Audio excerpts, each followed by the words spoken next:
I mean, you say that all of these, we've made moves in the right direction on all of these issues, but is there not an argument there to say that, okay, well, maybe it's 50 people who die unarmed at the hands of the police now, but that's still way too many. And what we've seen is the proliferation of the camera phone. It has shone a light on, genuine police brutality that should not be happening at all.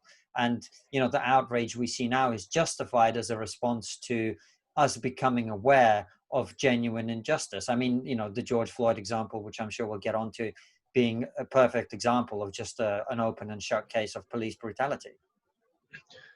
So here we have to be very careful about what we're talking about. If we're talking about George Floyd and an officer putting his knee on the neck of a suspect for 9 minutes while he begs for his life, begs for his mother, that is something I think we can completely get rid of. I think it has to be possible to enforce some kind of policy that permanently prevents things like that from happening. Or if they do happen, they happen, once every 10 years, and it's a scandal, and that cop gets fired immediately, and it's one of those freak news stories. The same thing happened to a white man named Tony Timpa in 2016. Very few people paid attention. It was caught on video, almost an identical incident. He was killed, suffocated with a knee on his upper back, begging for his life.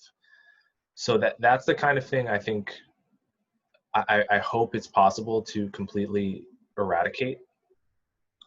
But if we want to talk about the wider phenomenon of a cop killing a person while unarmed, there are a lot of reality checks that we have to keep in mind before we jump to the idea that the number ought to be zero. Okay, like I would love for the number to be zero. I think everyone would.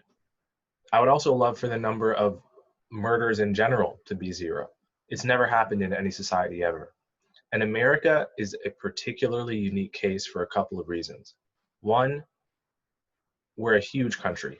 We're 10 times the size of Canada population-wise, which means that extremely low probability events happen 10 times as often here as they do in somewhere like Canada, if Canada were identical to the US. So it can seem like something, people will die from lightning strikes more often here.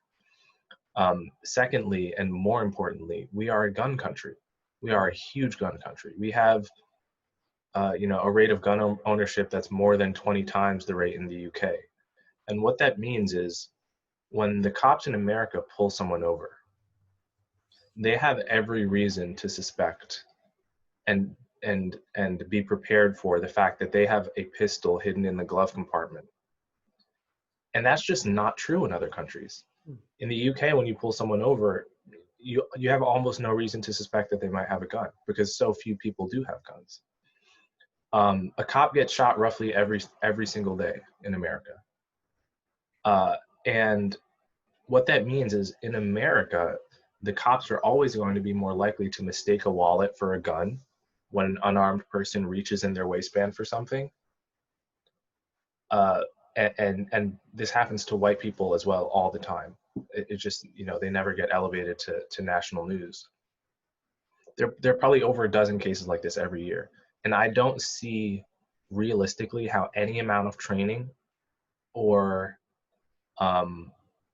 any amount of reform is going to get rid of the problem that police are aware that a cop gets shot every day in this country, unlike in other countries, and that in the heat of the moment, you often actually cannot tell whether something is a smartphone or a wallet. So what I'm saying is yes, I think we can probably get the number from what it was last year, which is about 56. We could probably reduce that. But we absolutely cannot reduce it to zero. And that's very important because if the future of race relations or the future of civilian cop trust depends on that number being zero, then we are absolutely doomed as a country.